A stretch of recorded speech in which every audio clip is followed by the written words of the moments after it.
Assalamualaikum warahmatullahi wabarakatuh. Perkenalkan, nama saya Tri Mulia. Di sini saya mau menceritakan pengalaman pribadi saya pada saat saya touring ke Sukabumi. Saat itu hari Selasa bulan Desember tanggal 31 2019. Sebelum saya menceritakan apa yang terjadi setelah hari Selasa, di hari seminggu sebelum kita berangkat touring, ada beberapa dari teman saya yang agak keberatan untuk berangkat di hari Selasa. Karena konon katanya menurut orang tua hari Selasa itu panas atau naas untuk bepergian. Tapi berhubung saya dan ada teman lain saya yang hanya bisa di hari Selasa karena mengikuti jadwal off kerja dari kantor, maka dengan keputusan dari beberapa pihak tetap melanjutkan kita touring di hari Selasa. Pada saat itu kita 20 orang, yang berarti 10 motor. 3 di antara kami adalah orang yang udah pernah sering melakukan touring dan tahu medan jalan di daerah Sukabumi. Hari yang ditunggu pun datang. Senin malam Selasa pukul 10 malam kita berkumpul seperti biasa, mempersiapkan makanan untuk di perjalanan nanti dan berdoa bersama. Setelah berdoa, pukul 12 malam kita pun jalan. Masih di daerah Jakarta, kita masih aman-aman aja, belum ada kendala apa-apa. Pas kita udah masuki wilayah Sukabumi, mulai tuh ada kendala dari kayak jalanan licin yang berlumpur sampai salah satu teman saya ada yang terjatuh. Untung saja dia tidak mengalami luka parah dan hanya celana bagian lutut sobek dan pakaian kotor terkena lumpur. Nah, dan dari sini pun kita udah mulai ragu tuh untuk melanjutkan perjalanan atau enggak.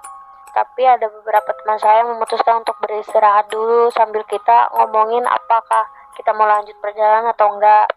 Tapi berhubung kita udah jauh, akhirnya kita melanjutkan perjalanan. Kita kan udah masukin wilayah Sukabumi. Ya, mungkin buat kalian yang pernah touring ke Sukabumi tahu jalan medan jalannya tuh kayak apa. Naik turun, belok-belok.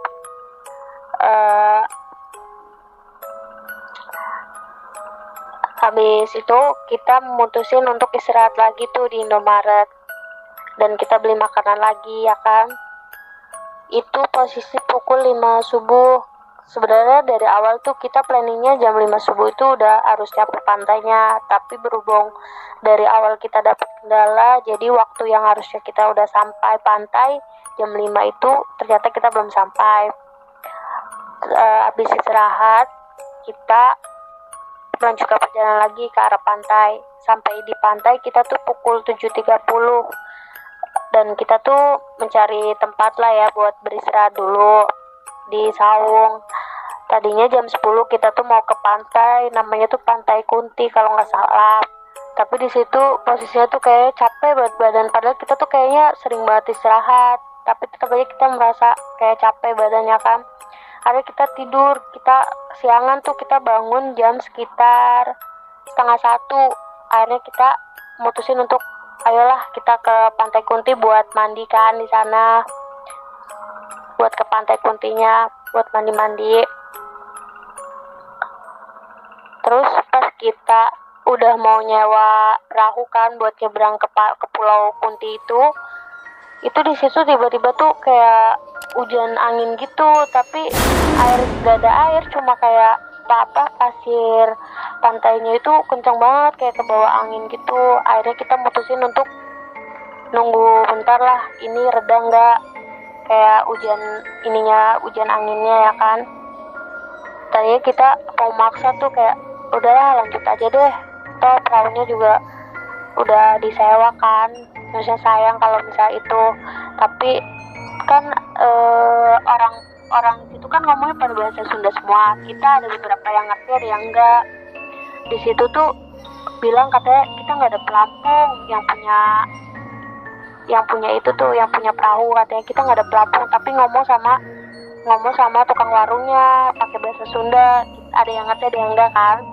Ngomong katanya kita nggak ada pelampung, gimana nih kalau misalnya kita lanjut seberang ke Pulau Kunti kayaknya nggak mungkin, takutnya nanti ke bawah arus gelombangnya yang ada pada anyut ya kan.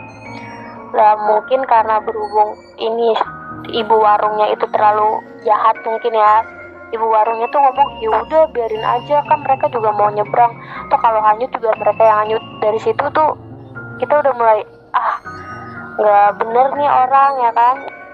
Akhirnya kita mutusin untuk ngebatalin, nge-cancel untuk ke Pulau Kunti itu ya kan, karena kondisinya nggak memungkinkan. Di situ tuh ibunya kelihatan kayak agak kesel gitu kan, kok nggak jadi sih, udah disewa gitu. Cuma ya mau gimana, daripada kita nanggung resiko kayak nyawa kita sendiri gitu kan.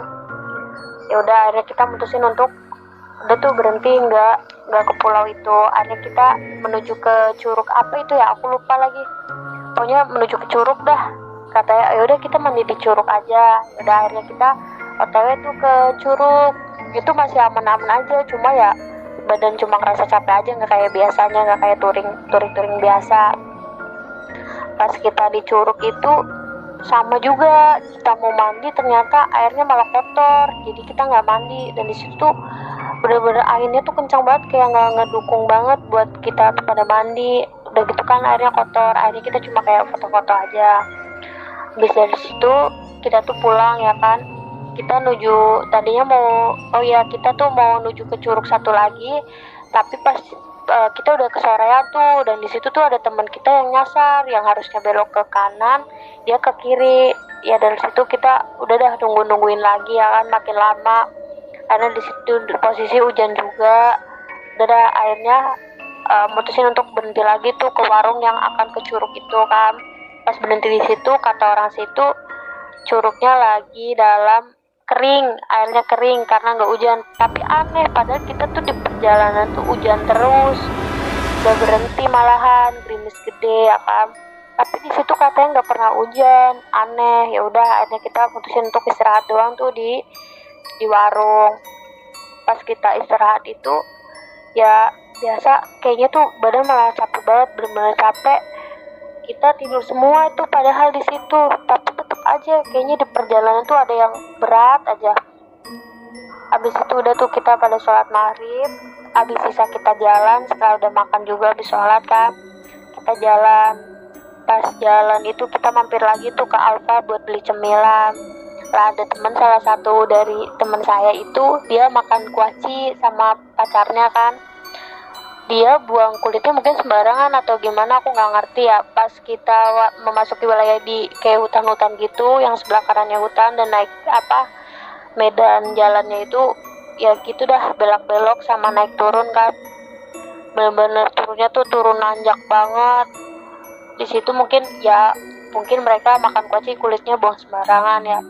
Di situ tuh pas itu sekitar jam 12 malaman. Jam 12 malam itu kita udah OTW pulang tuh.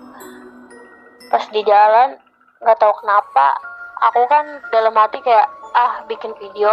Aku bikin video pagi, sore, udah sekarang bikin video malam. Pas bikin video malam itu aku tuh udah kayak udah ngesorot kamera ke belakang gitu, di posisi temen aku yang paling belakang kan.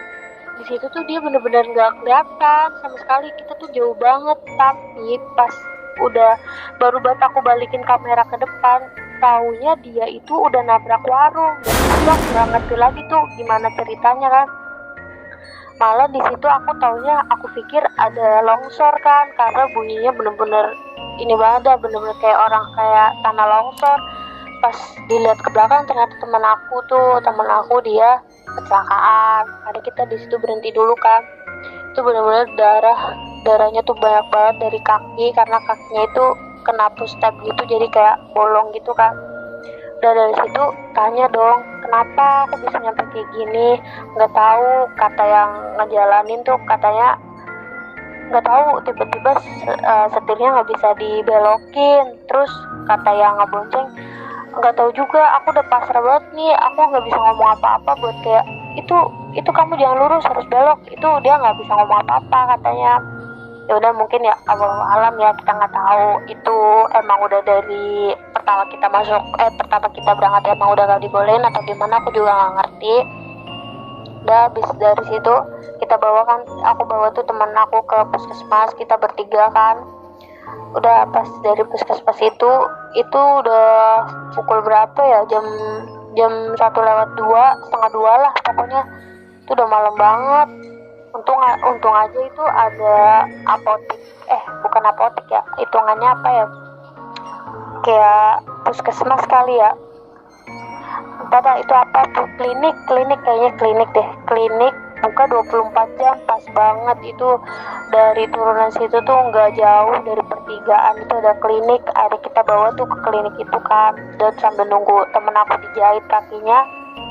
Dan dari situ tuh pada tidur semua, tidur lagi. Aneh banget, kayak kok pada tidur lagi, kayak capek banget. Dan dari situ kita udah mulai mencar tuh, udah ada yang minta pulang duluan, udah ada yang kesana kesini, pokoknya udah mulai mencar kan.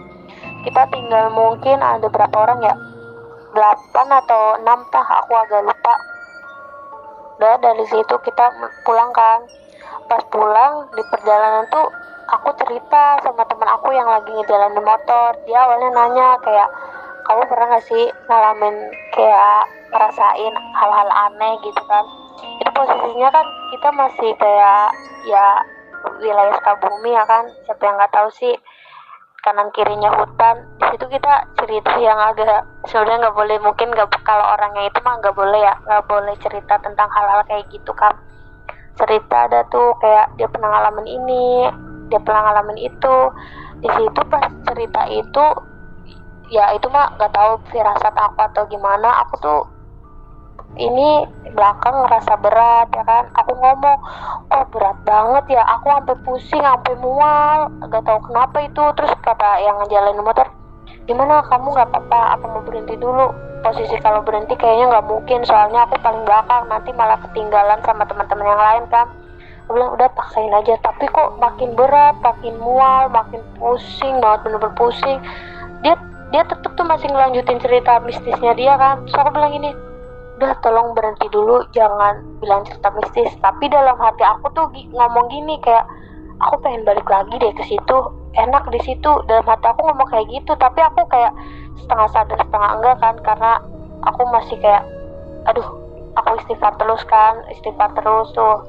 Di situ udah tuh, terus aku nanya nih, jalanannya masih jauh nggak sih buat keluar dari sini? Kok kayaknya muter-muter di sini terus. Aku ngerasa tuh aku muter-muter di situ terus ya, tapi nggak tahu itu firasat aku atau gimana. Aku ngerasa tuh lama banget di jalan itu terus, gak berhenti dan di situ itu tuh baru aku mau gantian aku nih, aku mau ngalamin kecelakaan. Aku hampir aja tuh jatuh ke jurang gara-gara pas kayak papasan sama mobil gitu, kena sinar mobil kan, lampu mobil.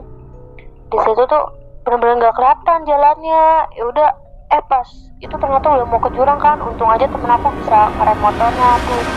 Itu aku langsung kayak astagfirullahaladzim, kayak istighfar aja lah, bismillah aja. Ya udah kita lanjut lagi tuh jalan. Pas kita lanjut jalan udah tuh kayak, udahlah, jangan terlalu mikirin gitu. Kalau kita suges banget kan takutnya beneran kan. Apalagi kayak ya namanya di samping kanan kirinya hutan, serem lah. Terus udah kita tetap lanjut jalan sambil istighfar kan. Udah sih, abis dari situ keluar dari itu udah. Tapi anehnya pas kita udah keluar dari yang jalan Sukabumi itu, yang belok itu tuh, itu di situ kita ngeliat orang kecelakaan terus, kayak orang kecelakaan sampai nggak sadar. Terus kita berikutnya ngeliat orang kecelakaan lagi, sampai aku tuh kayak trauma sendiri. Aduh, mau pulang dulu apa berhenti dulu sih, takut banget ya kan, apalagi temen udah kecelakaan gitu udah 2 kali. Udah kayak kata aku sih udah lanjut aja. Terus yang ngejalanin motor sama aku ini ngantuk, aku takut banget ya kan. Aku bilang berhenti dulu. Nah, kita berhenti dulu tuh. Pas udah berhenti dulu itu udah pukul 5 subuh, padahal aku siangnya harus berangkat kerja. Udah sih, pas dari situ kita udah nyampe rumah itu sekitar jam 7-an lah, jam 7 kita istirahat. Udah itu sih ceritanya, tapi nggak tahu sih itu mistis atau enggak. Mungkin lebih ke kayak harus hati-hati aja sih kalau touring ya kan.